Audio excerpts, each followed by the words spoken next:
या कुक्षि विवरे कृत्वा स्वयं रक्षति सर्वतः।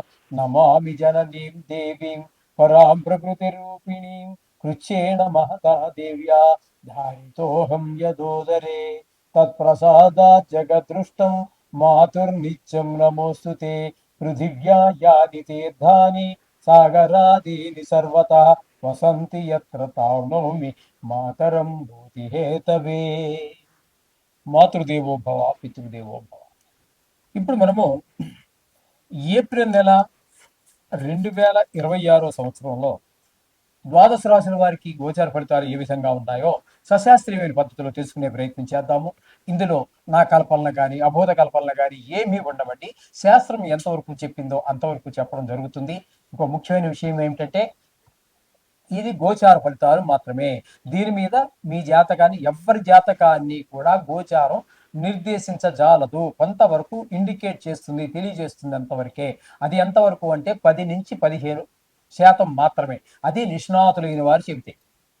మిగతాదంతా కూడా మన వ్యక్తిగత జాతకము. ఎవరి వ్యక్తిగత జాతకం, ఏ డేట్లో పుట్టారు, ఏ టైంలో పుట్టారు, ఏ ఊరిలో పుట్టారు అనేటటువంటి దాని మీద ఆధారపడి ఉంటుంది. అది 100% ఇది ఒక 15 వేసుకోండి. 75, 80, 90 ఇంకా 100కి 100 పాళ్ళు కావాలంటే బ్రహ్మదేవుడు తప్పితే మరి ఎవ్వరు కూడా దాన్ని కరెక్ట్గా చెప్పలేరు. కాబట్టి దీని గురించి ఊరికే కంగారు పడిపోక్కర్లేదు. 4 గ్రహాలు ఎక్కువగా ఉన్నాయని సంతోషపడవలసిన పని లేదు. అందుచేత ఇంకోటి ఏంటంటే నేను ఇందులో మిమ్మల్ని భయపెట్టేసి ఏదో చేసేయాలి, జపాన్ పెట్టేయాలి అనే అటువంటి ఏవో ఆలోచనలు కానీ దుష్టాలోచనలు కానీ లేదు. భయ మిమ్మల్ని సంతోష పెట్టడం కోసం, మిమ్మల్ని ఇంప్రెస్ చేయడం కోసం, మీకేదో ఒక లేడీ వచ్చేస్తుందో నాది గ్యారంటీ రాసి పెట్టుకో, ఇలాంటి మాటలు ఎక్కడా శాస్త్రంలో ఏ శాస్త్రకారుడు చెప్పలేదు. నేను చెప్పను. మీరు అది చెప్పేవారు చెప్తారు. వారికి ఎక్కడో ఏదో ఆధారం ఉండి ఉండొచ్చు అని అనుకుంటాను. అయితే మా దగ్గర అయితే అది లేదు. నాకు తెలిసినంత వరకు లేదు ఎక్కడా కూడా. ఒకవేళ ఉందేమో తెలియదు పూర్తిగా. 100కి 100 పాళ్ళు పూర్తిగా 199% నాకు తెలిసినంత వరకు ఎక్కడా ఏ విధమైనటువంటి ఈ గ్యారంటీలు రాసి పెట్టుకోవడాలు ఏమీ లేవు. అందుచేత శాస్త్రం ఎంతవరకు జరిగిందో అంతవరకు చెప్పడం జరుగుతుంది. మకర రాశి వారికి ఏప్రిల్ నెల 2026 గోచార ఫలితాలు ఏ విధంగా ఉన్నాయో సశాస్త్రీయ పద్ధతిలో తెలుసుకునేటువంటి ప్రయత్నం చేద్దాము.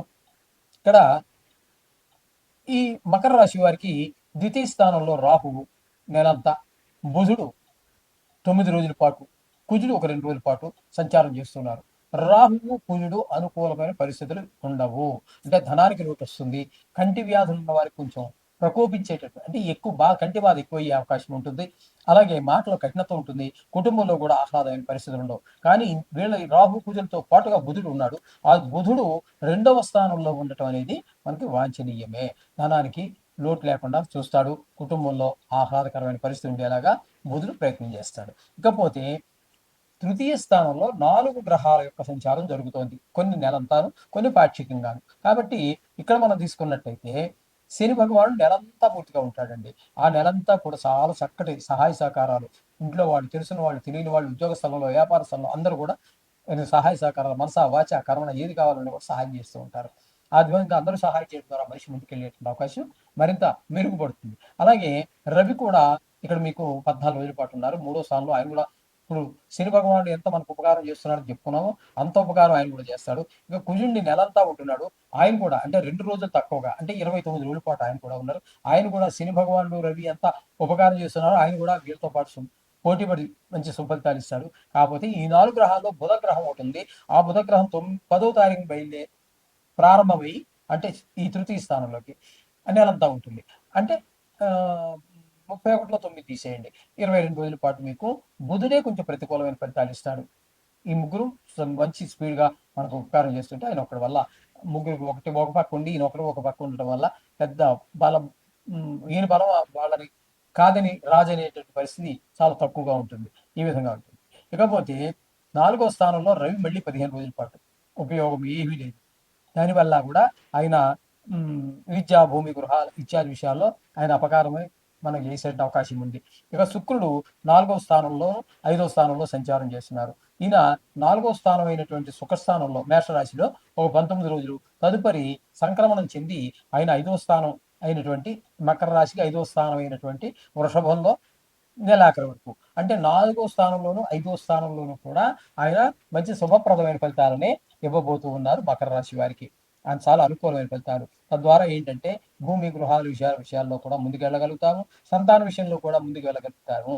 దానికి శుక్ర భగవానుడు అనుకూలమైనటువంటి ప్రభావాన్ని చూపిస్తాడు. ఇకపోతే గురువుని తీసుకున్నట్టయితే 6వ స్థానంలో ఉన్నారు.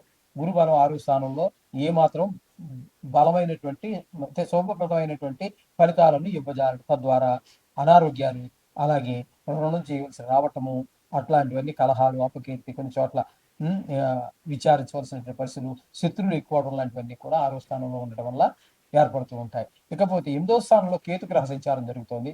ఇది కూడా చాలా ప్రతికూలమైన ఫలితాన్ని ఇస్తుందండి. ఎందుకంటే ఆయు స్థానంలో కేతు గ్రహం ఉండటం అనేది మనకి బాగా ఆప్తులు, చుట్టాలు, బంధువులు ఎవరో ప్రాణాపాయ స్థితిలో ఉన్నారు అనేటటువంటి వార్త వినటం, ధన నష్టం, పరాభవాలు, అవమానం ఇట్లాంటివన్నీ ఎదుర్కోవాల్సి వస్తుంది కేతు వలన. ఈ విధమైన ఫలితాలన్నీ కూడా మనం కేతు వల్ల గ్రహించాల్సి ఉంటుంది. మొత్తంగా ఈ రాశి వారికి అనుకూలమైనటువంటి ఫలితాలు ఇచ్చేది శని భగవానుడు ఒకడు, రవి ఒక 14 రోజులు, బుధుడు ఒక 22 రోజులు, కుజుడు ఒక 2 రోజులు పోతే 29 రోజుల పాటు కుజుడు అనుకూలమైన ఫలితాలు ఇస్తూ ఉన్నారు. ఈ విధమైన ఫలితాలన్నీ కూడా మనకి అనుకూలంగా ఉన్నాయి. శుక్రుడు కూడా మనకి అనుకూలమైన ఫలితాలు ఇస్తున్నారు. కాబట్టి కొన్ని గ్రహాల యొక్క ప్రతికూలత, కొన్ని గ్రహాల యొక్క అనుకూలత ఉండటం సర్వసహజం. దాని గురించి మీరు ఏం కంగారు పడక్కర్లేదు. అయినా ఇది గోచార ఫలితం. దేని ప్రభావం నిష్ణాతులైన వారు చెప్తే శాస్త్రాన్ని దగ్గర పెట్టుకొని చదివి లేదా పుస్తకం పెట్టుకున్నా సరే చెప్పనివ్వండి, అది చెప్పిన దానిలో మీకు 10-15% జరిగే అవకాశం ఉంటుంది. కాబట్టి దీని గురించి పెద్ద కంగారు పడక్కర్లేదు. వ్యక్తిగత జాతకం ఉన్నట్టయితే రాయించుకోండి. నోటితో చెప్పించుకోవాల్సిన పని లేదు. చెప్పించుకోవటం వల్ల మీకు 6 నెలలకో 3 నెలలకో మీకు మరపు వస్తుంది. చెప్పిన నెలకు గంటలోనే మర్చిపోతారు. కాబట్టి అది కాదు, దాన్ని రాయించుకోండి. ఆ సౌలభ్యం లేకపోతే మా దగ్గర కూడా ఉంది, మమ్మల్ని సంప్రదించవచ్చు. అది మీరు 30 సంవత్సరాలు పెట్టుకుంటారు, 40 సంవత్సరాలు పెట్టుకుంటారు, మీ ఇష్టం. చక్కగా మీరు దాన్ని దాచుకుని మీ లైఫ్ ఎలా వెళ్తుంది, దానికి ఏ విధమైన ప్రణాళిక మీరు ముందుగా తయారు చేసుకోవచ్చు అనే విషయాలన్నీ కూడా ఆ జాతకం రాయించుకోవటం వల్ల, ఇది మనకు కష్ట సమయం వస్తుంది, దానికి ఈ విధంగా మనం ప్రిపేర్ అవ్వాలి, మంచి సమయం వస్తుంది, ముందుకు దూకాలి, అవి ఈ విషయాలన్నీ కూడా మనకి జాతకం రాయించుకోవడం ద్వారా కలుగుతుంది. కాబట్టి జాతకం రాయించుకోవడానికి ప్రయత్నం చేయండి. ఎవరు దొరకకపోతే మా దగ్గర కూడా సౌలభ్యం ఉంది, ఉపయోగించుకోండి. శుభం భూయాత్. మీన రాశి వారికి ఏప్రిల్ నెల 2026 సంవత్సరంలో గోచార ఫలితాలు ఏ విధంగా ఉంటాయో తెలుసుకునే ప్రయత్నం చేద్దాము. జన్మంలోనే శని భగవాన్ యొక్క సంచారం. అంటే ఇది ఏనాటి శని తనుభావం అంటారు. కాబట్టి శరీరానికి అనారోగ్యాలు ఎక్కువ వచ్చే అవకాశం ఉంటుంది. తన ఆలోచన ధోరణి కూడా కొంచెం చెడు వైపు లాగే అవకాశం ఉంటుంది. రవి భగవానుడు 14 వరకు జన్మంలోనే ఉంటున్నారు. జన్మంలో రవి భగవానుడు అనుకూలమైన ఫలితాలు ఇవ్వడు. తదుపరి 2వ స్థానంలోకి వెళ్ళి అక్కడ కూడా ఆయన శుభ ఫలితాలు ఇచ్చేటటువంటిది ఏం లేదు. ధనానికి, వాకుకి, కుటుంబంలో నేత్ర వ్యాధులు ఉన్న వారికి ఇబ్బంది కలిగించే ప్రయత్నం చేస్తాడు. అలాగే కుజుడు నెలంతా జన్మంలో ఉన్నాడు. ఈయన వల్ల మాటలో మహాదురుస్థానం వస్తుంది. శరీరానికి గాయాలు అయ్యే అవకాశం ఉండొచ్చు. డ్రైవింగ్లో కావచ్చు, మెట్లు జారి పడడం కావచ్చు, ఏదైనా కావచ్చు, కొంచెం గాయాలు పడేటటువంటి అవకాశం ఎక్కువగా కనిపిస్తుంది. బుధుడు నెలంతా కూడా సుమారుగా అంటే 10వ తారీఖు నుంచి నెలంతా కూడా బుధుడు ఇక్కడ సంచారం చేస్తున్నారు. ఇక్కడ జన్మంలో బుధుడు కూడా అనుకూలమైన ఫలితాలు. అంటే మొత్తం 4 గ్రహాల యొక్క సంచారం జరుగుతుంది. 4 గ్రహాలు కూడా ప్రతికూలమైన ఫలితాలు ఇస్తున్నాయి. కాబట్టి ఆరోగ్య విషయంలో చాలా జాగ్రత్తగా ఉండాలి.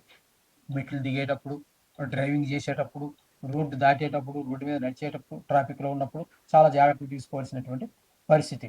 ఇంకా ద్వితీయ స్థానంలో శుక్రుడు 19వ తారీఖు వరకు, తదుపరి తృతీయ స్థానంలో 20 నుంచి నెలాఖరు వరకు. ఈయన మాత్రం ద్వితీయ, తృతీయ స్థానాల్లో 2 చోట్ల కూడా సుఫలితాలు ఇస్తాడు. కాస్త ధనానికి ఇబ్బంది లేకుండా ఉండే విధంగాను, కుటుంబంలో ఆహ్లాదాన్ని కలిగించడానికి శుక్రుడు ప్రయత్నిస్తాడు ద్వితీయ స్థానంలో. తృతీయ స్థానంలోకి వెళ్ళాక అందరి యొక్క సహాయ సహకారాలు అందరి ద్వారా మనకు బాగుంటుంది. అలాగే చతుర్థంలో గురువు సంచారం.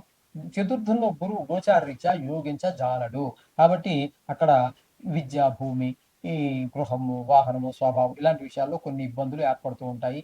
ముఖ్యంగా ఈ రియల్ ఎస్టేట్ వ్యాపారులకి, వాహన విక్రయదారులకి అంత అనుకూలమైన కాలం కాదు. ఇకపోతే 6వ స్థానంలో కేతు గ్రహం ఒక సంచారం చేస్తున్నారు. ఈ కేతు 6వ స్థానంలో ఉండటం అనేది చాలా శుభ ఫలితాలు ఇస్తుంది. ఆరోగ్యాన్ని బాగుండేలా చూస్తాడు. అప్పులు మనకు ఏమైనా ఉన్నట్టయితే తీర్చే విధానం మనకి చూపిస్తాడు. లేదా అప్పు కోసం ప్రయత్నిస్తున్నామా, అప్పు పుట్టే విధంగా మనకు సహకరిస్తాడు. ఆ తీసుకున్న అప్పుని సక్రమంగా ఉపయోగించుకుని మన అవసరాలు తీర్చుకోవడానికి చాలా అనుకూలమైనటువంటి కాలంగా కేతు మనకి సహకరిస్తాడు ఈ నెల రోజులు కూడా. ఎవరికి?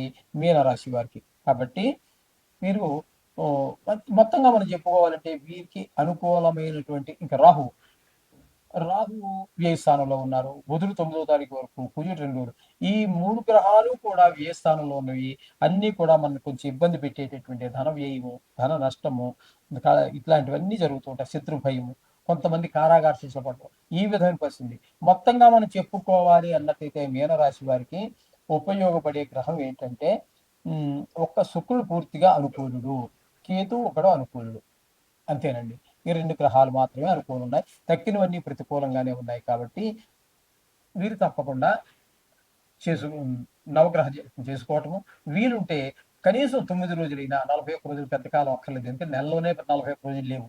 మండల కాలం లేదు కాబట్టి నెలంటేనే 30, 31 ఫిబ్రవరి లాంటిదైతే 28 రోజులు, 29 రోజులు వస్తుంది. కాబట్టి కనీసం 9 గ్రహాలకి 9 అనుకూలం మనం లెక్క పెట్టుకున్నా ఒక రెగ్యులర్‌గా కాస్త ఏదో టైంలో మీకు వీలు చిక్కినప్పుడు పొద్దున కావచ్చు, సాయంత్రం కావచ్చు, శుభ్రంగా గుడికి వెళ్ళి ప్రదర్శన చేసి మీ కష్టాన్ని ఆ నవగ్రహాలకు విన్నవించుకొని తదుపరి గుడిలో ప్రధాన దైవం ఎవరైతే ఉన్నారో ఆ దేవుడికి ప్రార్థించండి. ప్రార్థించినట్టయితే మీ యొక్క మీ మీద ఆ గ్రహాల యొక్క దుష్ట ప్రభావం అంతా కూడా తగ్గుతుంది.